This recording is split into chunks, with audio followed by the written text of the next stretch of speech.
sur cette in progress, c'était pas start.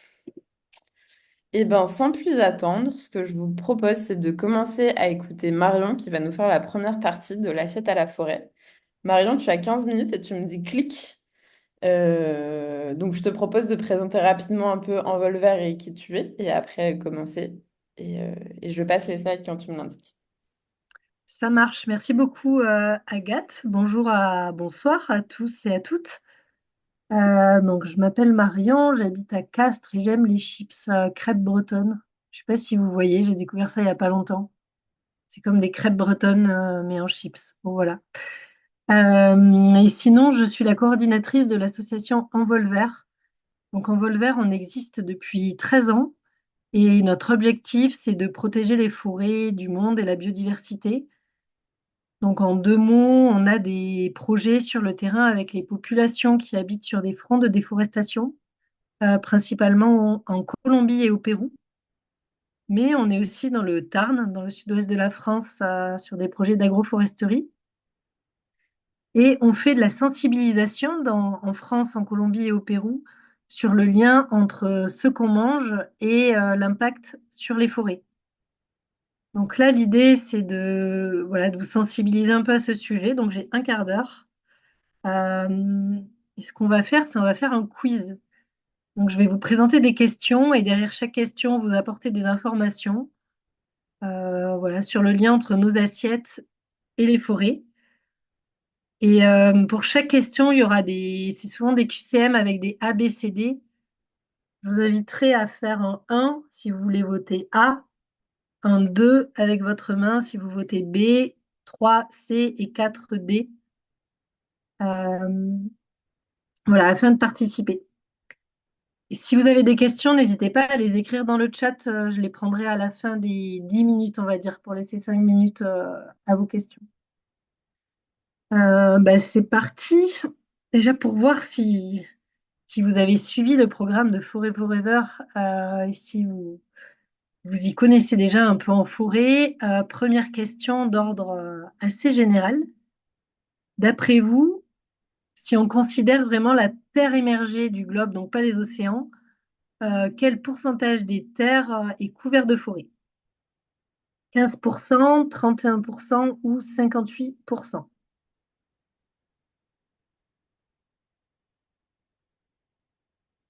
Je vois que ça hésite. Ok, ça hésite entre 31 et 58. Alors, clic. La réponse c'était 31,2%, donc environ un tiers des forêts, enfin un tiers, pardon, des terres qui sont couvertes de forêts. On peut voir la carte en bas. Et les forêts principales, ce sont ce qu'on appelle les forêts tropicales. Euh, Donc, c'est les forêts qui sont le plus soumises à déforestation aujourd'hui, on le verra. Donc, on a l'Amazonie et toute la partie vraiment Amérique du Sud, Amérique centrale, Afrique centrale et Asie du Sud-Est. Question suivante.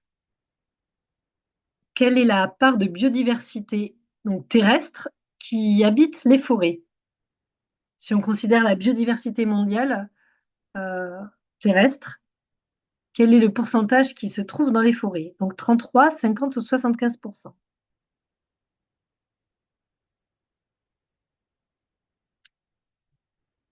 Donc, je vois pas mal de réponses 3. Ah, ça hésite entre 2 et 3 principalement.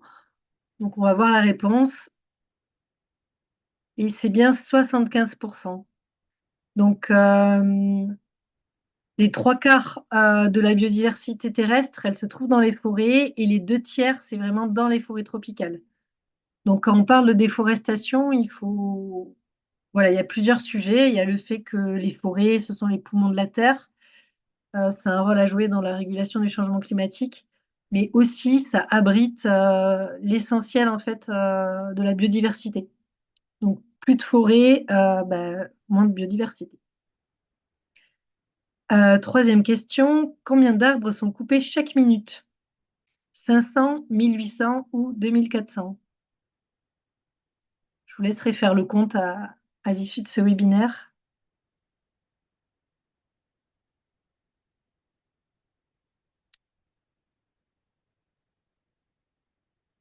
Alors, je vois des 3.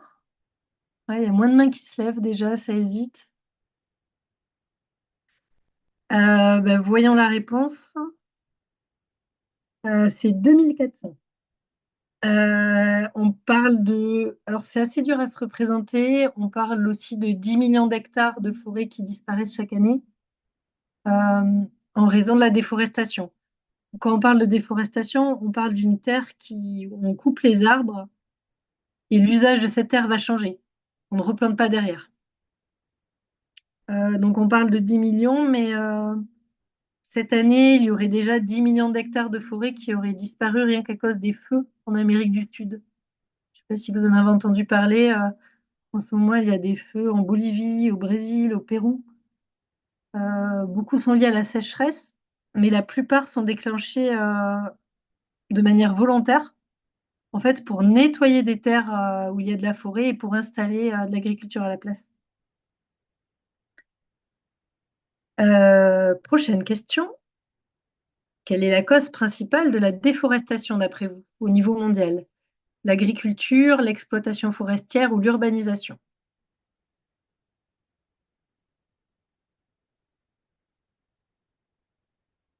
Je vois pas mal de A, quelques C. Et donc la bonne réponse, c'est bien l'agriculture. Alors selon les sources, on parle de 80 ou 90%, ça dépend de la déforestation qui est liée à l'agriculture. Donc on rase des forêts pour installer à la place de l'élevage ou des champs. Pour se donner une idée, il faut imaginer qu'en 30 ans, on a perdu à peu près 7 fois la taille de la France. Bon.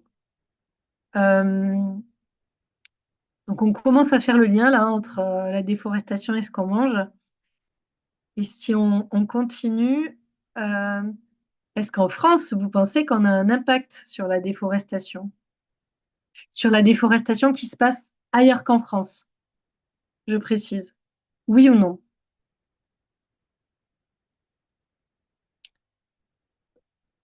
Donc je vois que des A. En effet, on a un lien.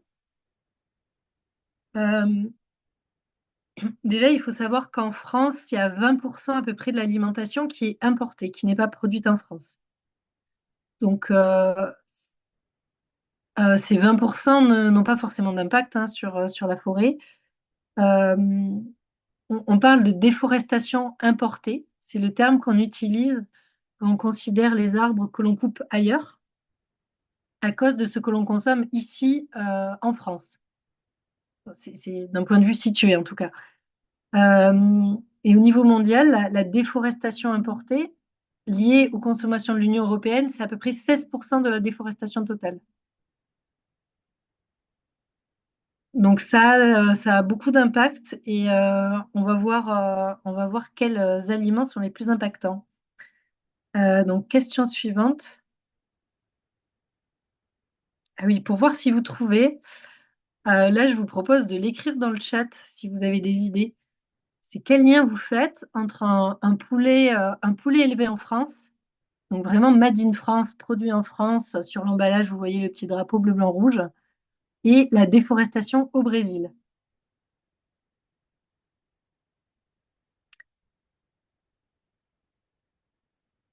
Bon, mais je vois que vous êtes déjà hyper sensibilisé. Je vois plein de... Ah, c'est bien, vous êtes beaucoup plus sensibilisé que la moyenne hein, quand on pose des questions comme ça dans la rue. Donc la réponse est bien l'alimentation du poulet, en effet. Au prochain slide, c'est imagé, mais il faut considérer que une des premières causes de déforestation au Brésil, enfin, la première, c'est l'élevage de bovins, qui est consommé principalement au Brésil. C'est pas pour l'exportation. Et souvent, on installe des bovins et on installe aussi du soja. On rase les forêts pour mettre du soja. Ce soja, il est exporté vers la Chine, les États-Unis, l'Europe.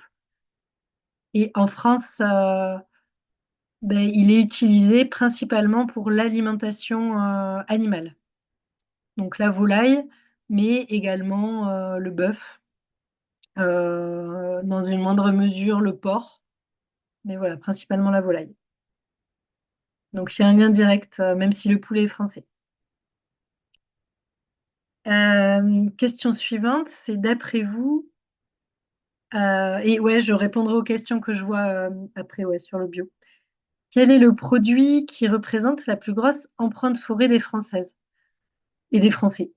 Quand on parle d'empreinte forêt, en fait, c'est vraiment, il faut imaginer la surface de forêt qui va être impactée par nos consommations.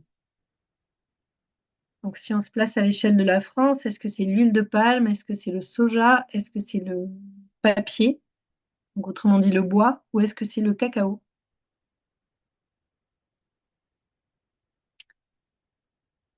Alors, je vois plusieurs réponses, soja et bois. Alors, on va le vers, on a publié un rapport qui calcule l'empreinte forêt des Français et des Françaises en 2018. Et à l'époque, on considérait que c'était le soja. C'était vraiment le soja, notamment utilisé pour l'alimentation animale.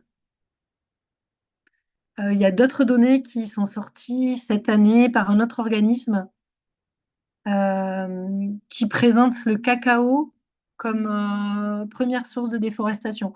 Donc ça dépend des sources.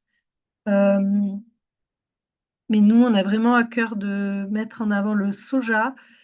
Quand on avait fait les calculs en vol vert, donc c'est les chiffres qui apparaissent, on considérait que pour un Français en moyenne, il y avait 206 mètres carrés. Voilà, que c'est l'impact de nos consommations liées au soja sur les forêts. Euh, donc le soja, comme je disais, principalement utilisé pour la nourriture animale, pas pour la nourriture humaine, forcément. Pourquoi? Parce que vous verrez souvent, si vous buvez du lait de soja ou si vous mangez du tofu, il y a vraiment marqué produit en France. C'est mis en avant quand c'est le cas. Et du soja pour l'alimentation humaine, souvent, voilà, s'il est produit en France ou en Europe, il n'aura pas d'impact sur la déforestation. Et quid du soja bio? J'ai vu la question qui est passée dans dans les certifications biologiques, dans le règlement d'agriculture biologique, il n'y a pas de critères sur les forêts. Cependant, en bio, on n'a pas le droit d'utiliser d'OGM. Au Brésil, la production est principalement OGM, donc on peut considérer que c'est moins risqué de consommer bio. Mais ce n'est pas un lien direct bio égale zéro déforestation. Et question suivante. Sur la liste des produits suivants, lesquels peuvent avoir un impact sur la déforestation? Donc, des œufs français, du yaourt de soja français, des chips, du cacao certifié commerce équitable.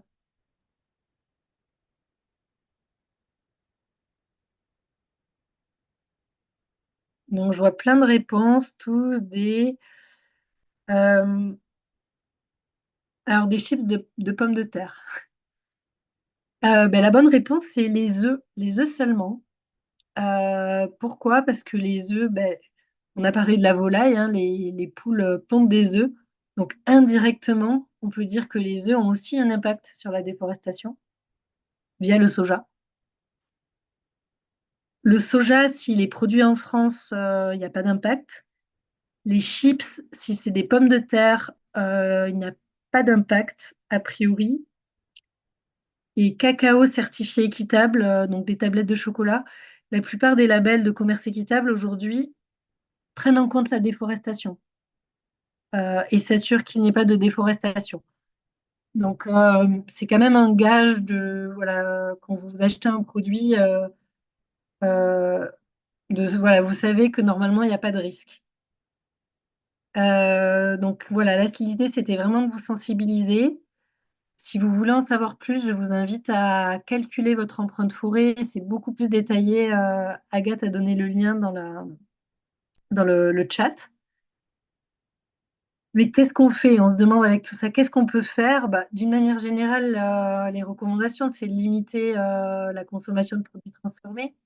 C'est principalement parce qu'ils contiennent de l'huile de palme, beaucoup.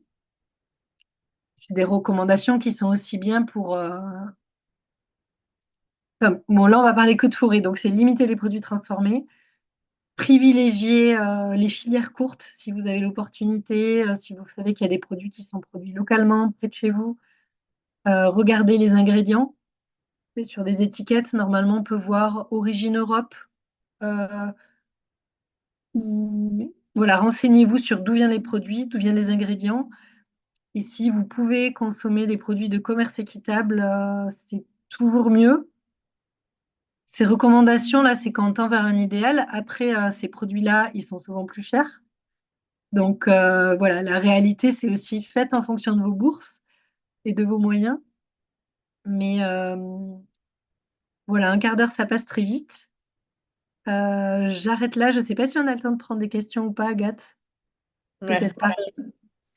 Ouais, Euh, et limiter la viande. Euh, Complètement limiter la viande pour la forêt. On ne vous dit pas ne mangez pas du tout de viande, si on parle que de ça. Il y a aussi de la viande locale, des fois, sans parler du bien-être animal, hein, vraiment sur la forêt, qui peut être produite voilà, en extérieur, des poulets aussi, des œufs aussi. Mais c'est renseignez-vous si vous consommez de la viande. Ouais. euh, Voilà. Merci beaucoup, Marion. Est-ce que quelqu'un a une question hyper précise qu'il a envie absolument de poser? Et Marion, réponse courte avant de filer la parole à Mine. Et du coup, est-ce que quelqu'un a une question avant que tu puisses répondre? Et sinon, s'il y a des questions qui arrivent pendant le reste de l'heure, n'hésitez pas à le mettre dans le chat. Voilà. Moi, j'ai une question Ouais, je t'en prie hyper maintenant. précise. Est-ce qu'il existe des œufs équitables? Des œufs, c'est ça? Oui. Pas à ma connaissance, mais il y a des labels aussi Origine France de commerce équitable. Donc c'est possible, j'en connais pas, mais c'est possible que ça existe. Ok, merci. Sinon, privilégier poules élevées en plein air en plus du bio. Et des fois, il y a marqué nourri sans soja sur certains produits. Merci beaucoup. Alors, une dernière question, et après on passe le plat. Existe-t-il aujourd'hui des labels qui prennent en compte la déforestation? Désolée si ça a déjà été dit, ma connexion est mauvaise et a coupé souvent. Spoiler, on lancera un rapport là-dessus premier trimestre 2025. Donc, je Ouh. vous suivez en vol vert sur les réseaux sociaux si ça vous intéresse. Plusieurs Hésite- labels de commerce équitable considèrent la déforestation et on va faire un benchmark l'année prochaine pour vraiment cibler les labels et les comparer entre eux sur comment ils prennent en compte la déforestation. Ça marche. N'hésite pas à mettre tous les liens dans le chat, Marion, sur un vol vert. Ce que je vous propose maintenant, c'est de passer j'allais dire au plat de résistance, mais non, parce que il n'y a pas de différence de taille. Désolée pour des métaphores très maigres vu l'heure de la journée. Je vais passer la parole à Mine de Mézen qui va pouvoir se présenter et présenter Mézen. Et là, le but, c'est de passer aussi de l'autre côté de à quel point la forêt peut être aussi revue et réapprise comme espace d'alimentation locale et enfin, et faite de la bonne manière, pas trop bourrin. Mine, je te laisse la parole. Oui, merci Agathe, vous m'entendez bien? Ouais, Donc, mon nom entier, c'est Min Kyung Lekwan, mais il vaut mieux m'appeler Min, c'est plus simple. Et ça évite de faire des erreurs d'accent et donc de dire quelque chose qui n'est pas l'intention initiale de mon prénom à l'origine. Moi, je viens de la solidarité internationale, de la sécurité alimentaire. Je suis ingénieur agronome et j'ai travaillé essentiellement en Asie, en Afrique, sur ces questions-là et l'adaptation au changement climatique, la lutte contre la désertification, etc. Et depuis 5 ans, je suis en France. Et depuis 3 ans, sur la création du collectif Mézen. Et en gros, on est là pour, bon, d'une part, dénoncer un véritable hold-up. En France, la filière forêt-bois a mis les mains sur la forêt. De fait qu'on parle de filière forêt-bois, enfin, c'est tellement, euh, c'est tellement ancré en fait dans notre acceptation sociétale, dans les administrations, dans les politiques publiques que forêt égale bois. Alors, diapo suivante. Et les forestiers, en gros, ils ont dans un œil une bûche et dans l'autre une planche et parfois des pellets pour le bois énergie. Alors que, suivante, s'il te plaît. Tu peux me Alors que, dire il y a qu'est-ce qui beaucoup de peut- choses d'autres en forêt. Il y a des feuilles, des sèves, des racines, des écorces, des fruits, des chatons. Les chatons, donc les fleuves, hein. Des plantes associées, tout l'univers des mycètes, hein, les champignons en gros, hein. Et bien sûr du gibier. Ah, des blobs. Oui, merci beaucoup, Sarah. Alors, donc la forêt est extrêmement riche et de toutes sortes d'autres choses qu'on appelle les produits forestiers non ligneux ou les autres produits hein, dans la gestion forestière française. Mais à travers le monde, on appelle ça les produits forestiers non ligneux, hein. C'est un terme technique, c'est du jargon de la FAO et de l'IUCN des années 70. Suivante. Et on parle de produits forestiers non ligneux ou de préservation par l'usage, c'est-à-dire tous ces autres produits forestiers, comment peut-on les mobiliser sous le contrôle des naturalistes pour développer des filières responsables basées sur le vivant dans le but de prendre soin de ces écosystèmes. Alors, c'est des approches qui viennent des parcs naturels ou des aires protégées en Afrique, en Asie, par exemple, pour mobiliser les communautés locales à préserver la forêt tropicale, préserver les mangroves, de sorte que l'habitat des grands singes ou que les services écosystémiques de la mangrove soient préservés. Donc ça, c'est des approches qui sont économiques, mais sous contrôle naturaliste. Donc on est quelque part entre... on fait un pas de côté, on n'est pas dans le productivisme, parce qu'on ne cherche pas à faire du pognon, en gros. L'objectif, c'est vraiment un objectif naturaliste d'accompagner les écosystèmes dans leurs défis de survie et dans leurs défis d'adaptation au changement climatique.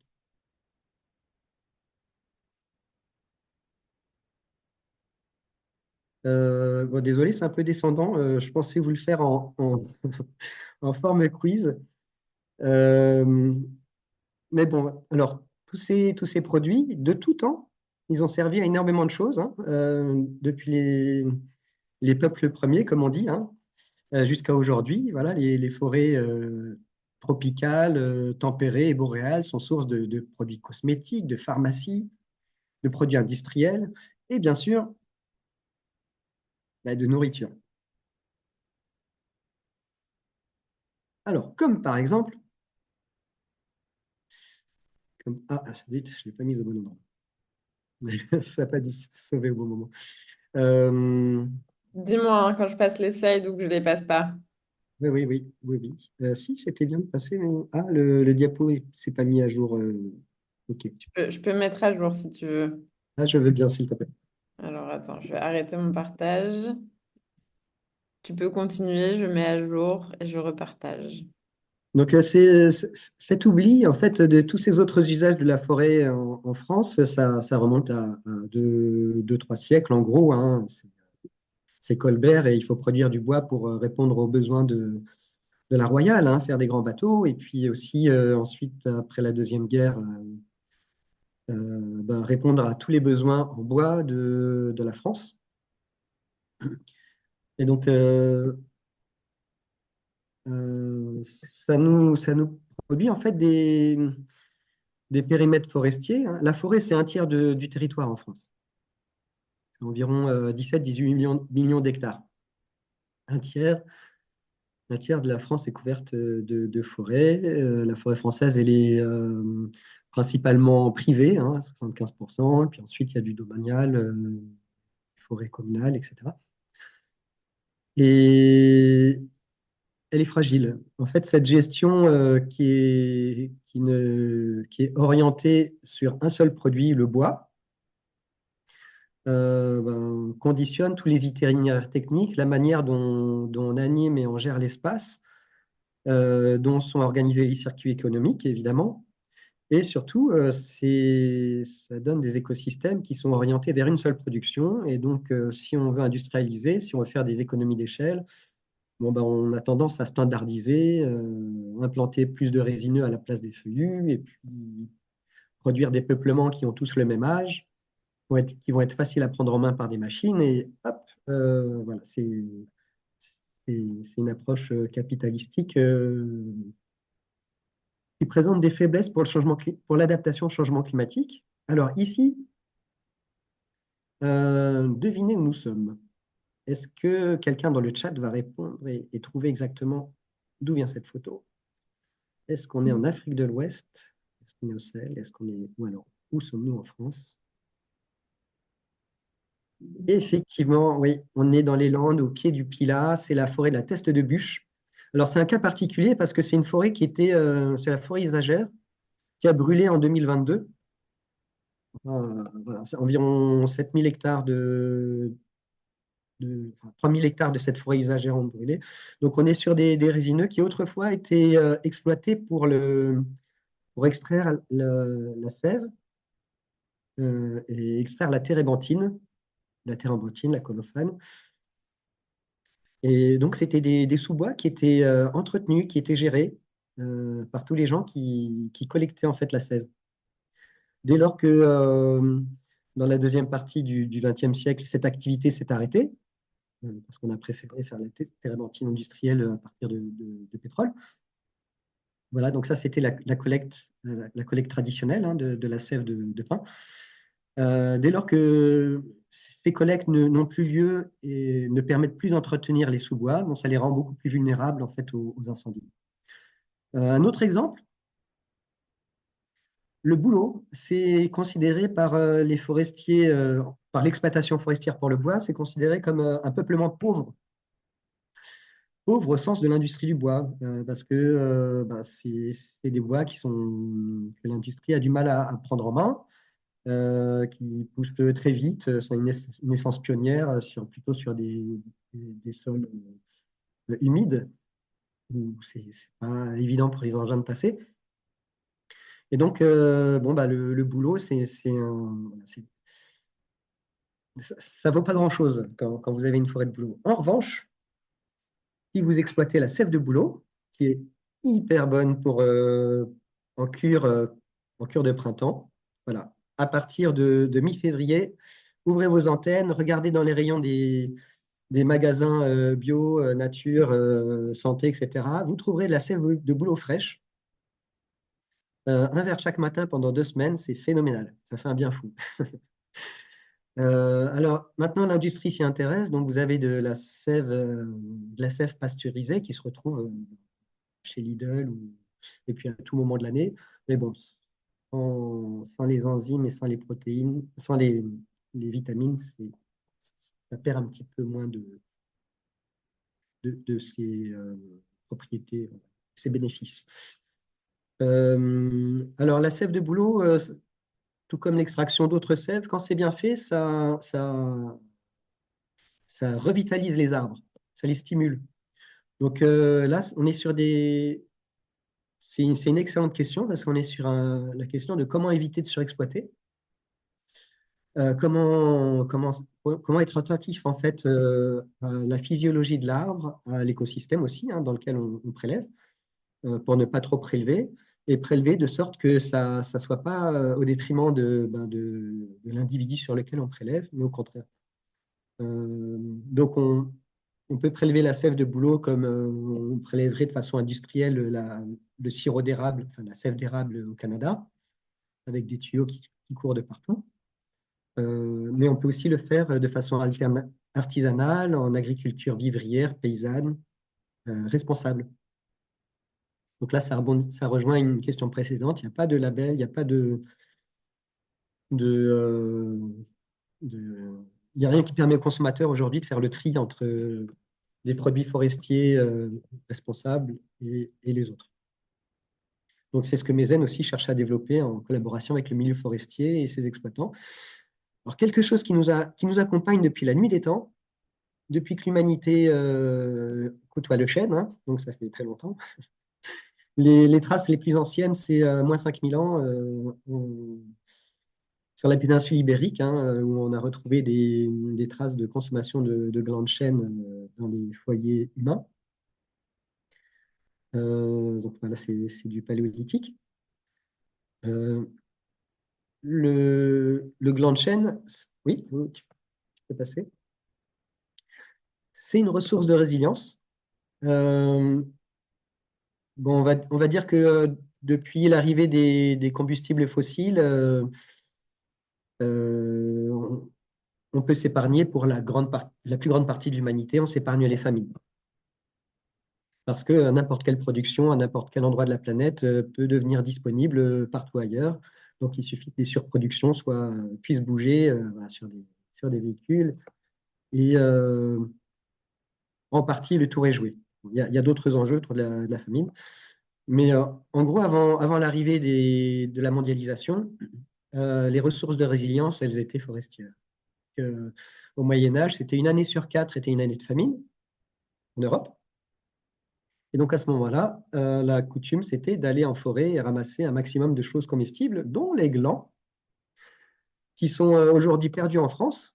On a complètement oublié leur usage, mais ça reste par exemple dans la street food de Corée, et c'est un plat traditionnel, ou alors en Algérie, au Maroc, en Afrique du Nord, 90% des Algériens ont consommé du gland de chêne. Bon, ils ont un gland qui est doux et qui se consomme un petit peu comme des châtaignes, hein. Mais voilà, il y a des endroits à travers le monde où c'est encore dans les traditions. Et c'est une chose qu'on cherche à remettre au goût du jour ici en France. Diapo suivante. Alors, euh, avec l'idée que bah, ces ressources de résilience, elles vont nous aider parce que quelque part, avec le changement climatique et les, les combustibles fossiles, l'agriculture va être confrontée à un mur énergétique. C'est-à-dire qu'au moment donné où on a une pauvreté énergétique et plus de quoi faire tourner les tracteurs et assurer le travail agricole dans les cultures de plein champ, en particulier les grandes cultures, on est confronté à un problème, notamment sur les céréales. Donc, autant sur les vergers et le maraîchage, on peut s'en sortir sans trop de mécanisation, sans trop d'énergie. Mais sur les céréales, les grandes cultures, c'est un problème. Et donc, une des ressources sur lesquelles on travaille énormément aujourd'hui du côté de Mézen, c'est comment on réintroduit le gland de chêne comme une ressource abondante en masse en forêt ou sur le bocage, dans les arbres champêtres, pour bah, préparer en fait notre future sécurité alimentaire. Alors l'intérêt, c'est que c'est aussi délicieux et qu'on peut faire des tonnes de choses avec. Par exemple, la Make Sense, il y a 2 semaines, 80 personnes ont goûté et bon, c'est un peu difficile, hein. Donc là, quelqu'un qui aime la galette bretonne, il ne faut pas hésiter à venir goûter nos chips de gland. Et donc ça fait partie en fait d'une transformation des paysages, des métiers de la forêt, des métiers d'agriculteur. Nous, on parle de forêt-culteur ou de forestible pour adoucir en fait la forêt, toujours produire du bois bien sûr, mais aussi produire tout un tas d'autres ressources et notamment des ressources alimentaires. Alors, quand vous aurez accès aux diapos, n'hésitez pas à cliquer sur quelques liens. Là, je vous en ai mis deux pour finir cette presse. Donc, il y a un contact sur une vidéo sur une friche. Bon, bah, que fait-on à partir d'une friche? Et alors là, je vous le dis, c'est des boissons délicieuses. Et l'apiculture régénérative basée sur l'abeille sauvage, l'abeille noire, avec une coopérative d'apiculture en Bretagne. Puis bon, si vous souhaitez en savoir plus, bien sûr, n'hésitez pas à nous contacter, poser des questions à cette présentation. Puis il y a une petite vidéo de 3 minutes en lien. Merci beaucoup, Mine. C'était hyper intéressant. Euh, La question, quelle question? Il y avait juste une question pour toi, Mine, de Marianne qui demandait pourquoi le fait de ne plus récupérer. Ça a été répondu, je Ah, ça crois. a été répondu, ok, pardon.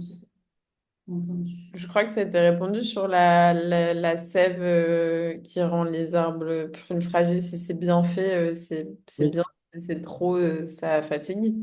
oui, alors sur le boulot, la bonne pratique, c'est une année de prélèvement, une année de repos, à partir de 30 cm de diamètre, je crois, pas en dessous. Et puis, alors, il va y avoir un impact sur la qualité du bois. ensuite. Mais bon. Ça marche. Merci beaucoup. Merci beaucoup, Mine. Et n'hésite pas à mettre tous les liens que tu as mis dans la presse, dans le chat, comme ça les gens peuvent ouvrir. Nous, on fera un mail avec toutes les infos aussi.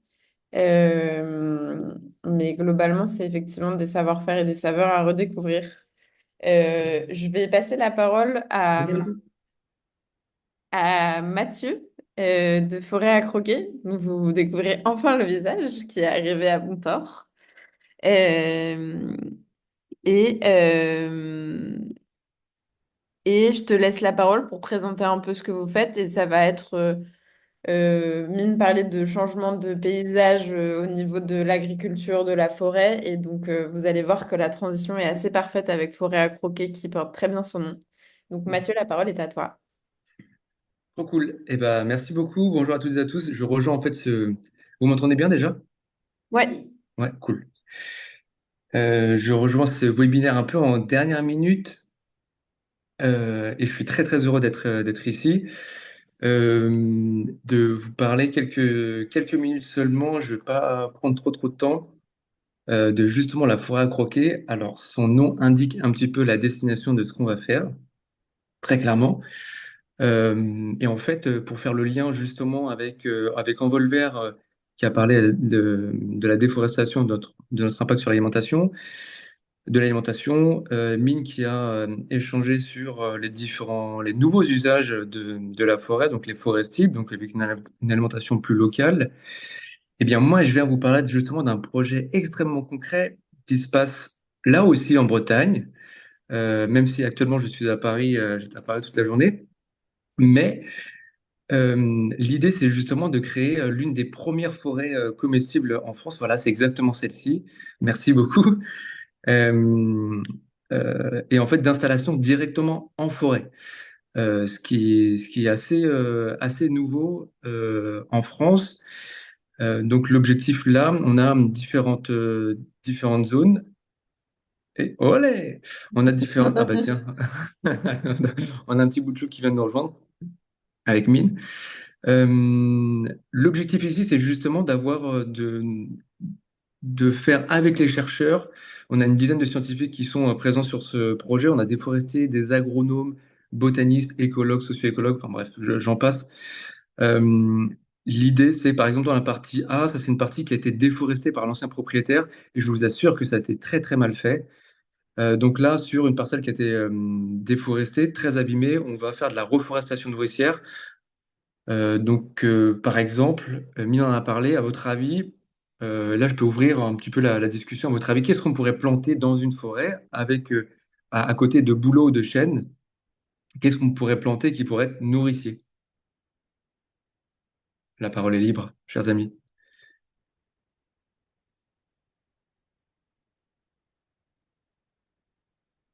Noisetier, des patates,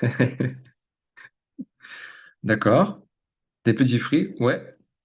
Tu sèches. Exactement. Alors ici, par exemple, dans la partie A, ce qu'on va implanter, c'est par exemple des petits fruits, des fruitiers. On va par exemple mettre de la figue, du grenadier, très surprenant, mais ça pousse. En fait, on va sélectionner des variétés qu'on va dénicher dans des régions qui ont à peu près les mêmes climats que le nôtre ici en Bretagne, donc un climat océanique où il gèle pas l'hiver, donc ce qui permet notamment aux fruitiers de bien résister. Donc, on va faire pousser du grenadier, du kiwi, alors des variétés de kiwi absolument incroyables, comme du kiwi rouge, avec de la chair toute rouge, c'est absolument délicieux. Ou alors, voilà, d'autres variétés de kiwi plus classiques, du jaune ou du vert. De la vigne, donc on va la faire grimper sur des arbres qui sont déjà existants. Et après, toute une variété de petits fruits, donc framboisiers, cassissiers, du cranberry aussi, parce que c'est adapté, parce qu'ici on a un sol qui est acide. Voilà, sur la planète, il y a différents types de sols. Euh, Voilà, et aussi toute une palanquée de fleurs comestibles. Je ne sais pas si vous avez déjà été dans des restaurateurs, mais de plus en plus, là, on intègre des très très belles fleurs voilà, dans nos plats. Ça existe dans les restaurants gastro, mais sachez que ça coûte vraiment pas très cher et vous pouvez aussi l'intégrer dans votre alimentation. On a sur la partie B, ça c'est une partie plus forestière ici. Alors, elle a été sacrément aussi endommagée. Il y a des grandes parties clairières. Là, on va aussi expérimenter la culture plus là de légumes, de feuilles. Les grands singes, par exemple, qui ont un système digestif très très proche du nôtre, en fait, ils mangent énormément une grande diversité de feuillages, alors des fruits aussi, mais beaucoup beaucoup de feuillages. Et ce que nous, on a complètement perdu. Donc là, on va y cultiver par exemple de l'hosta, donc c'est une fleur, une feuille qui est très utilisée beaucoup pour les jardins ornementaux, mais qui aussi, il y a certaines variétés qui sont comestibles. On va aussi faire pousser des champignons sur des bûches. Donc là, une grande variété aussi de champignons et des alplurotes, du shiitake, voilà, dans un environnement qui est plus naturel, où on vient consommer moins d'électricité, puisqu'on laisse faire plus la nature. Donc là, vraiment, l'objectif, c'est de respecter plus les systèmes naturels et de s'intégrer dans un écosystème naturel et d'imiter la forêt. Puisque les champignons poussent généralement voilà, sur des parties ligneuses, donc du bois. Donc là, on va ensemencer des bûches pour faire pousser des champignons. Voilà, après, on va effectivement mettre du noisetier. On va faire des expérimentations à greffer du noisetier existant. Greffer, c'est-à-dire qu'on vient mettre une nouvelle variété, donc des noisetiers, des noisettes plus grosses sur un noisetier sauvage, de façon à avoir, voilà, exactement, je réponds au message d'Emma des fleurs comestibles, du cosmos, de la bourrache aussi. Enfin, on a pas mal d'autres fleurs qui sont très très bonnes. Je reviens sur les champis. Et donc voilà, sur une zone un peu plus ombragée, on va laisser plus d'humidité et moins de soleil. Sur la zone C, on va laisser la forêt en complète libre évolution. On a une zone humide qui est absolument magnifique. C'est vraiment trop trop beau. On va d'ailleurs ouvrir la forêt justement à des visiteurs dans quelques mois. La partie D, on va faire une pépinière.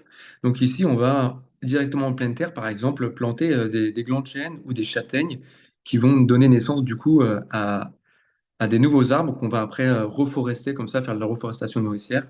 Et la zone E, celle-ci, c'est une zone aussi passionnante. On va intégrer du théier.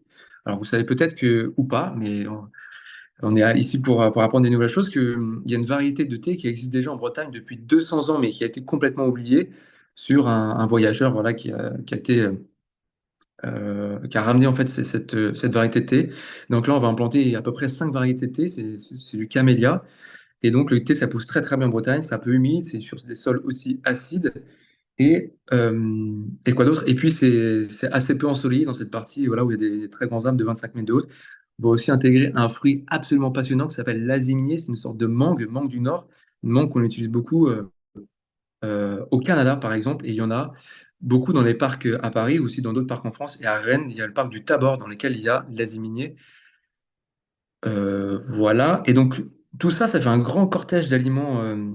L'aziminier, A-S-I-M-I. Ouais, presque. Presque, Emma. Voilà, donc ça, par exemple, on va commencer les chantiers pardon, de plantation dans quelques jours. Voilà, enfin, mon intervention elle va se limiter à ça. Je voudrais juste vous dire que nous, on vient de se lancer là, l'expérimentation, elle est toute nouvelle. On est vraiment au tout début du projet. Vous pourrez presque dire que vous y étiez. Et oui, il y a besoin d'aide beaucoup sur des chantiers. Je vais organiser aussi voilà, des visites. Il y aura probablement aussi des formations, des animations sur la nature, parce que moi, je suis animateur nature. J'adore ça. Et on a lancé donc une page Instagram qui s'appelle Forêt à croquer. Et je publie aussi pas mal de choses sur LinkedIn. Je vous invite vraiment à le suivre. Parce que, voilà, encore une fois, on est au tout début du projet, on va documenter toutes ces expérimentations que l'on fait, tous ces fruits, et ces légumes et ces plantes qu'on est en train d'installer.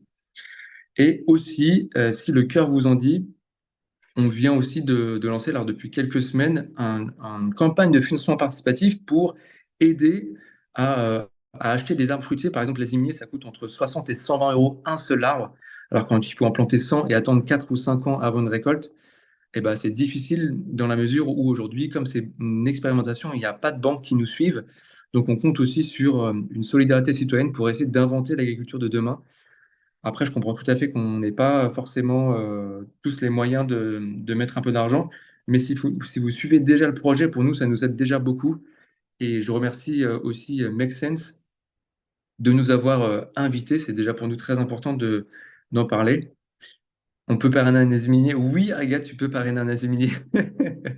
Et puis sachez que Mézen, qui a fait la présentation juste avant, c'était pas du tout raccordé, c'était pas organisé comme ça, mais Mézen fait aussi partie du projet pour développer des nouvelles filières de commercialisation ou simplement faire connaître des nouveaux produits auprès du grand public. Donc voilà, c'est un partenaire aussi pionnier dans cette nouvelle agriculture qu'on porte aujourd'hui. Voilà. C'est tout ce que je voulais vous dire. Merci beaucoup de m'avoir écouté, de vous être intéressé à ce projet. Merci beaucoup, Mathieu. C'était hyper intéressant. Et vous voyez un peu la complémentarité des trois interventions sur le côté euh, entonnoir un peu et arriver sur du Hmm. concret, du local. Est-ce que quelqu'un a une question assez précise et rapide pour Mathieu? Donc, nous avons une question de Mélissande qui est comment ce projet est-il financé? Eh Pas bien, encore. ouais, exactement. C'est exactement. Ce projet n'est pas encore financé. Pas du tout. On est bien loin du compte pour l'instant. Ce projet, en fait, l'idée, c'est qu'on puisse financer une partie avec les citoyennes et les citoyens. Après, on a déjà une validation de fonds européens parce qu'on est vraiment sur une sorte de rupture technologique, une rupture d'innovation dans l'agriculture. Donc, on pourrait prétendre à des fonds européens, mais pour ça, il faut aller chercher 20% de fonds publics. Croyez-moi qu'en ce moment, les fonds publics, enfin, peut-être que vous avez entendu parler, il y a énormément d'annonces qui visent à euh, réduire les fonds publics, donc c'est très très difficile à aller chercher.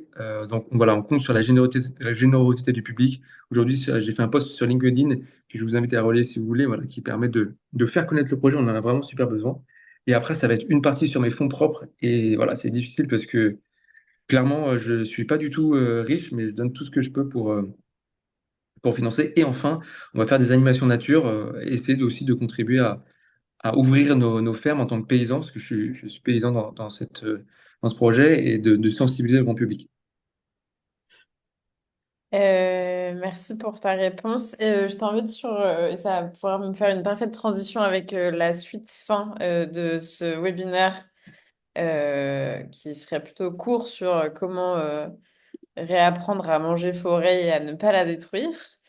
Euh, on a lancé du coup une campagne avec plein d'acteurs qui gravitent autour du monde forestier qui est plus ou moins connu. Et l'idée, c'est vraiment de montrer la complexité du sujet et arrêter d'être dans des fausses bonnes idées, des clichés en restant coincé au niveau CM2 sur les niveaux SVT, mais de vraiment comprendre tout ce qui se trame. Et aujourd'hui, l'état de la forêt est franchement pas au beau fixe. Euh, Ce serait un bon nom d'Astérix, au beau fixe. C'est avant la journée. Donc, si vous n'êtes pas encore déjà allé, je vous invite à aller scanner ce QR code. Emma, je veux bien que tu mettes le lien dans le chat. Mais il y a plein de contenus, événements, actions. Et donc, pareil, Mathieu, Chiche, c'est participatif. Donc, si tu organises des ateliers, des actions, des chantiers, n'hésite pas à créer des événements sur la page qui apparaîtront du coup. Ici, les événements qui envoient du bois. Donc, il y a pas mal d'événements de nos partenaires de la playlist. Et l'idée, c'est de vous connecter avec eux. Et donc, n'hésite pas à les rajouter ici. On pourra repartager aussi parce que dans le programme Forêt Forever, il y a des groupes par région qui se motivent pour faire des actions.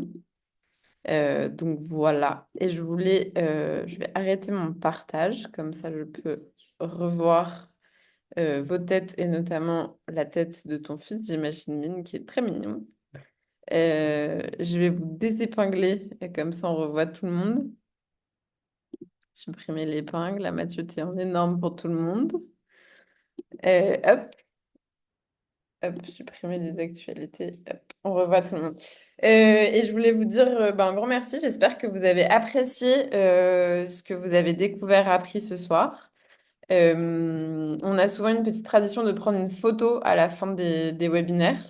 Je vais couper l'enregistrement ici parce que pour la personne qui regarde, c'est absurde.